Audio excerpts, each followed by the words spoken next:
For a quick disclaimer, I am having issues with my laptop at the moment, but I still want to be able to get these reviews out to you, so I'm just going to have to make these reviews on my phone. So therefore, the format of these reviews are going to be a little bit different, except for this review that I'm about to show you right now, which is A Knock at the Cabinet, which was the last review I edited, but I just haven't gotten a chance to get it on my phone, and when it did happen, my computer just started acting up, and I couldn't send it to my phone to upload it.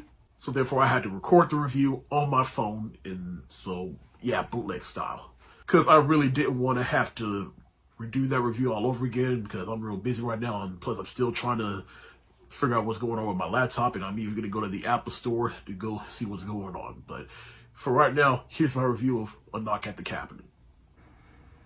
I finally got a chance to watch the new M. Night Shyamalan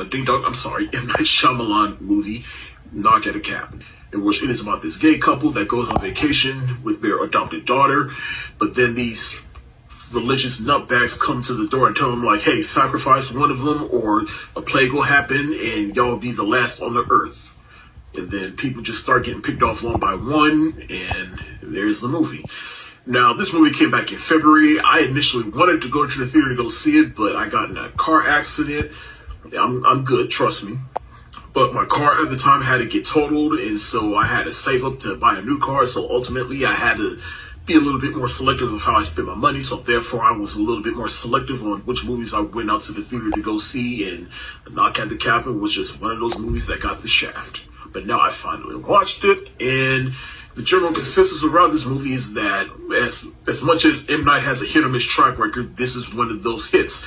And I'm glad to report that that is a statement that I agree with, because this was definitely a good movie. I love the suspense in the movie. I just like the premise, and what I like about this movie is that M. Night, he's usually working towards a gimmick, which is a twist ending, but there wasn't really no twist ending in this movie. It was just a story about, look, so one of these people are going to get picked off, and who's going to get picked off, and the result of the movie I found a bit satisfying. And the actors in this movie carried this movie, particularly Dave Bautista, who is the main one invading their house. And I've said before, Dave Bautista, to me, he's one of the best wrestler actors. He's a very diverse actor. He's definitely proven that with some of the movies he's been in lately, and that definitely continues here. Jonathan Groff is one half of the gay couple, and I remember him from playing King George in Hamilton, and I just like seeing him in anything because he's one of my favorite characters from Hamilton, so anytime I see him pop up in something, I am in it. Rupert Grint, aka Ron Weasley, I was surprised to see him in here, and I'm glad to see that he's finally doing some stuff post Harry Potter. I think the other reason this movie also works as an M. Night Shyamalan movie is because this movie is based on a book, and so therefore M. Night, he just had the blueprint. All he had to do was just adapt it to the screen, and I felt he excelled in that. Unlike some of his other movies that is based on something and he failed miserably at, i.e. The Last Airbender. I really dug A Knock at the Cabin. Not my favorite M. Night movie, but it's definitely up there. It's one of his better ones in recent years. I'm going to give A Knock at the Cabin the thumbs up emoji. Evil Dead Rise is the newest entry in the Evil Dead franchise. It's the first Evil Dead movie since the Evil Dead remake back in 2013, so 10 years ago, in which you have this family that is in this apartment building. One of them comes across the Evil Dead book. They read it. The mother gets possessed, and now her estranged sister is trying to protect what is left of her family. Now, if you've been following me, you know I have been watching all of the Evil Dead franchise because I have never seen it. I haven't seen Ash vs. Evil Dead yet. But long story short, I feel like the older movies are just a bit too cheesy for my taste, though I do like some of them.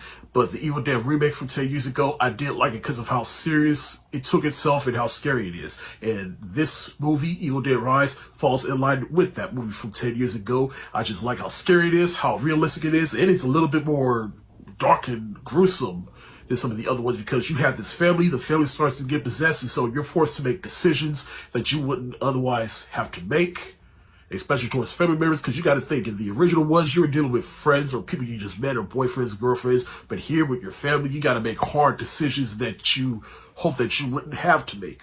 And the little girl in the movie, she has to grow up real fast. And that's also what I like about this movie and how it sets itself apart from the other movies, because here you just have a family.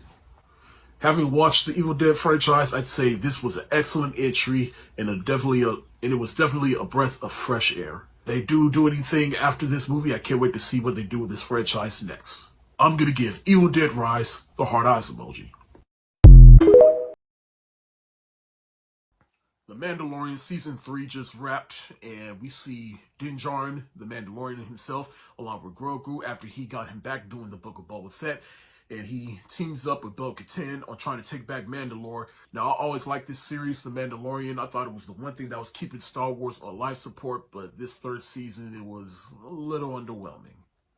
At this point, with any Star Wars show, or at least the live-action Star Wars shows on Disney Plus, I feel like the show has a good start, but then the middle, it just feels like it just coasts until it gets to the last 2 episodes, and those last 2 episodes are exciting, and the last 2 episodes of the season was admittedly exciting, and it kind of has me excited for what they might do with these characters next, but otherwise, I'm just not excited for anything Star Wars right now, because I feel like Star Wars, I feel like it was on life support, but now it's just coasting right now until something exciting. And I don't know if all these announcements of all these movies might help, but I'm excited for the Ahsoka show, but I just feel like Star Wars is just running on fumes right now.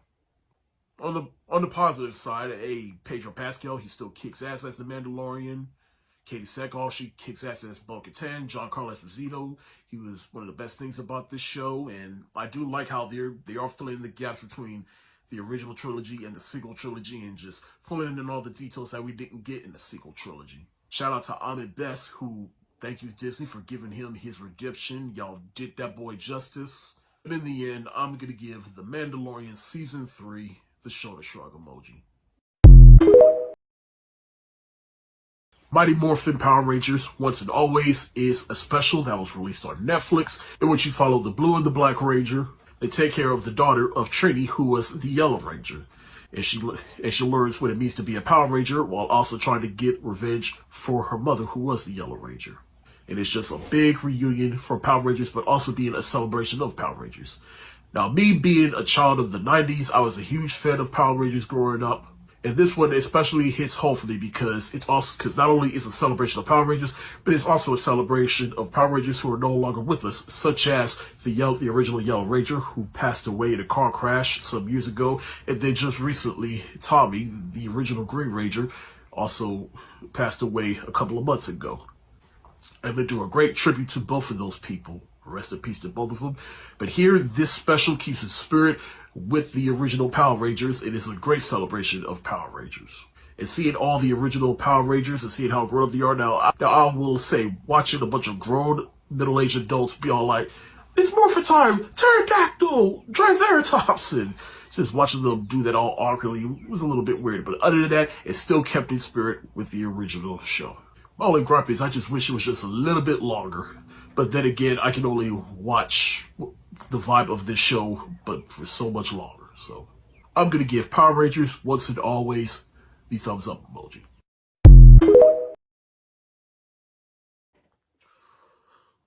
Whew. Yeah. The 6th and final season of Snowfall just wrapped, and yeah, I'm just now getting this review out because after that finale, I had to...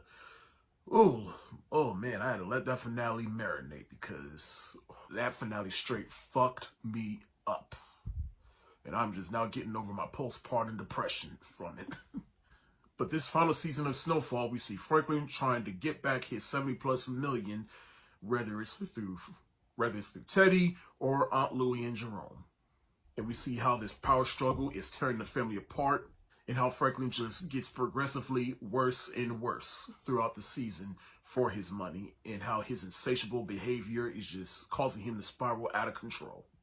Now, real quick, I was late to the Snowfall party. You all may notice I did at least 2 reviews of Snowfall, me reviewing the first 4 seasons, and then I reviewed season 5.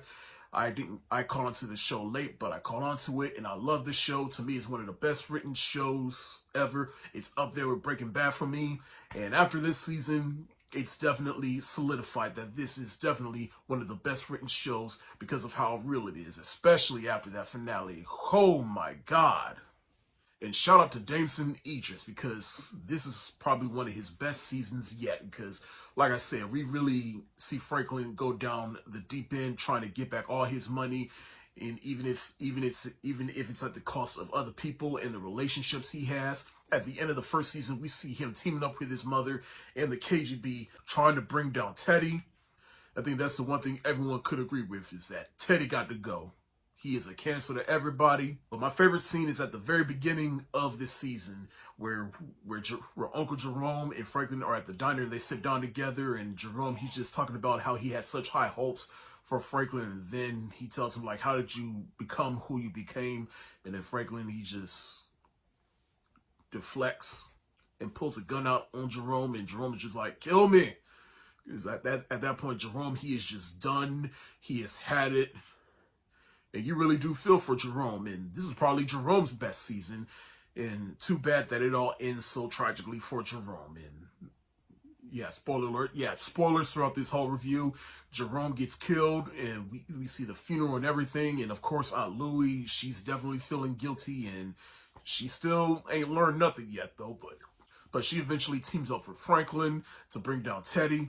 But don't worry, I'm gonna get to these last 3 episodes in a minute. But to get back to some of the side characters, like Oso, we see him struggling with the KGB and the CIA and Teddy, trying to figure out whose side he's on. But he eventually teams up with Franklin to bring down Teddy, and he just wants to be in the clear. But spoiler alert, Oso does get a happy ending, so at least things work out for him, unlike some people. Oh, we'll get to that in a sec. Things don't work out for Aunt Louie either, though. And that's all I can really say for her. She lost Jerome, and she lost her money, she lost everything, and now she's on the run. Leon and Wanda were probably my favorite characters throughout this season. We see how they went to Ghana, and how they're just over it, and they just want to move on. And even with Wanda, and it said that Wanda's getting a spin-off series, and I don't know what that's going to be about, but we'll just have to wait and see. But shout out to Gail Bean for playing this character. She was always one of my favorite characters on the show because of how they developed her character. She had one of the best redemptions on the show, in my opinion. And I just like the love between Leon and Wanda. But what I love about this season is that it just kept me on the edge of my seat, and just on edge on how's the season about to end. And oh yeah, we're about to get into that. So the last 3 seasons, so basically, long story short, they do get a hold of Teddy, and they just trying to torture him, trying to figure out, all right, where's my money? Sissy's there with him, and she's trying to find closure for Alton. Just when Teddy is about to transfer the money, she shoots him. Now, there's a lot of debate going on whether or not she was wrong or right for that, but hey, like I said, everyone agreed Teddy had to go, but she had just waited at least 10 more seconds. And so now to the very last episode, Franklin, he was just trying everything to get back his money, either through foreclosing properties, begging Leon to give him some money to loan. His mother, she takes the fall for shooting Teddy, which she clearly did, and she has no shame for it, so now she's in jail for life. And Franklin, he even goes to Sissy in jail, trying to convince her to sell her house so that he'll have money, but she is not having it, and she did it for a reason, and I understand the reason why, but come on now. But at this point, Sissy, she is just giving up on Franklin. Her sacrifice was for nothing. And Franklin, he is just burning relationships. He is burning bridges. We get to see Peaches one more time. And at the very end of the episode, Franklin, 5 years later, he is a drunk. He is now in the same fate his father is. His history is repeating itself. He now has a fate worse than death. And it was just heartbreaking to see Franklin this way, from basically a drug kingpin to him just falling down the deep end. He is an alcoholic now. He is a bum. His mother's house is all tore up and is about to get evicted, and now he is poor. And yeah, it was just so damn heartbreaking to see him this way. And what's even more fucked up is that this is reality for some people. And that's how the show ends, with Franklin not being on top. He didn't walk into the sunset with Veronique because as I also forgot to mention, Franklin did get violent with her, and she took all the money and ran, and is now raising her son but not letting Franklin see him. On a brighter note, I did like the Easter eggs to John Singleton, who is the creator of the show. At the end of the show, it takes place in the early 90s, which is when Boys in the Hood was being shot and made. And so we see a little Easter egg of him shooting a scene for that movie. And then even at the very end of the episode, the song Pride by Kendrick Lamar plays, which is also fitting for Franklin's character arc, especially how the song really begins, which is Pride, which is love is going to get you killed, but pride's going to be the death of you and me. And whew, that just hits deeper now. I cannot listen to that song the same anymore. But as for the show as a whole, I'd say season 4 is still the best season in my opinion, but this season is still better than season 5 in my opinion, and it wrapped up the best way it could have been wrapped up, because it could have gone one of 3 ways. Either Franklin was either going to get killed, go to jail, or roll off into the sunset with Veronique and somehow got all his money, but no, this is probably the most realistic and real ending Franklin could have gotten, and whew, yeah. But I definitely enjoyed this show as a whole. Even though I was late to the party, I'm definitely glad I caught on to it. And like I said, to me, it's one of the best written shows ever, and history, I hope, will be kind to it. Damson Idris, he has a bright future ahead of him as an actor. As with some of the other actors on this show, I'm going to give Snowfall Season 6 the hands up emoji, because it is a masterpiece.